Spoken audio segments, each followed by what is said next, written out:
ابن جریر رحمۃ اللہ علیہ نے حضرت ابن عباس رضی اللہ تعالیٰ عنہ سے مروی کیا ہے کہ جب حواریوں نے حضرت عیسیٰ علیہ السلام سے درخواست کی کہ آپ خدا سے دعا کریں کہ پروردگار عالم ایسا کوئی مردہ زندہ فرما دے کہ جس نے حضرت نوح علیہ السلام کی کشتی دیکھی ہو، کہ ہم اس سے کشتی کے بارے میں سوالات کریں اور اس کشتی کے بارے میں معلومات حاصل کریں۔ تو حضرت عیسیٰ علیہ السلام نے ایک ٹیلے سے مٹی اٹھائی، پھر فرمایا جانتے ہو یہ کون ہے؟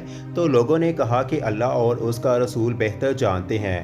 حضرت عیسیٰ علیہ السلام نے فرمایا یہ پنڈلی ہے حام بن نوح علیہ السلام کی۔ پھر آپ نے اپنی لکڑی سے اس ٹیلے پر مار کر کہا کہ اللہ کے حکم سے اٹھ کھڑا ہو۔ اسی وقت ایک بوڑھا آدمی اپنے سر سے مٹی جھاڑتا ہوا اٹھ کھڑا ہوا۔ آپ علیہ السلام نے فرمایا کیا تو بڑھاپے میں مرا تھا؟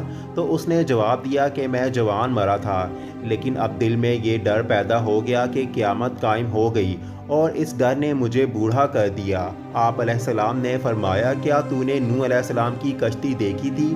اس نے کہا کہ ہاں دیکھی تھی۔ پھر حضرت عیسیٰ علیہ السلام نے اس بوڑھے سے کہا کہ اس کشتی کے بارے میں بیان کر۔ تو اس نے کہا کہ وہ کشتی 1200 ہاتھ لمبی اور 600 ہاتھ چوڑی تھی، اور اس کشتی کے 3 درجے تھے۔ سب سے نچلے درجے میں چوپائے یعنی جانور تھے، اور دوسرے درجے میں انسان تھے، جبکہ تیسرے اور سب سے اوپر والے درجے میں پرندے تھے۔ جب جانوروں کا گوبر پھیل گیا تو اللہ تعالیٰ نے حضرت نوح علیہ السلام کو فرمایا کہ ہاتھی کی دم ہلاؤ۔ جب حضرت نوح علیہ السلام نے ہاتھی کی دم کو ہلایا، جس کے ہلانے سے اس کے نر اور مادہ 2 خنزیر نکل آئے، اور وہ خنزیر کشتی کی میل کچیل کھانے لگے۔ بعض روایات میں آتا ہے کہ خنزیر سے چوہے پیدا ہو گئے تھے۔ جب چوہوں نے کشتی کو کاٹنا شروع کیا تو حکم الہی ہوا کہ اے نوح شیر کی پیشانی پر انگلی لگاؤ۔ اس سے بلی کا جوڑا پیدا ہو گیا اور انہوں نے چوہوں کو بھگا دیا۔ پھر حضرت عیسیٰ علیہ السلام نے فرمایا کہ حضرت نوح علیہ السلام کو شہروں کے غرق ہونے کا علم کیسے ہوا؟ تو اس بوڑھے آدمی نے کہا کہ حضرت نوح علیہ السلام نے ایک کوے کو خشکی کی خبر لانے کے واسطے بھیجا۔ وہ کوا لاش پر بیٹھ گیا اور مردار کھانے لگا، اور اسے دیر ہو گئی جس کی وجہ سے وہ واپس نہ آیا۔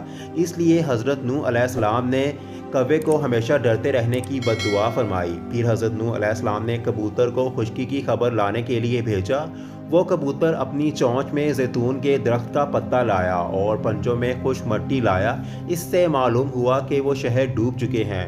آپ علیہ السلام نے کبوتر کی گردن میں حسرہ کا توق ڈال دیا، اسی لیے وہ امن کا پرندہ ہے، اور کبوتر کے واسطے انس کی دعا فرمائی، اسی لیے وہ گھروں میں رہتا ہے۔ پھر حضرت عیسیٰ علیہ السلام نے اس بوڑھے آدمی سے فرمایا اللہ کے حکم سے تو جیسا تھا ویسا ہی ہو جا۔ اسی وقت وہ مردہ دوبارہ مٹی ہو گیا۔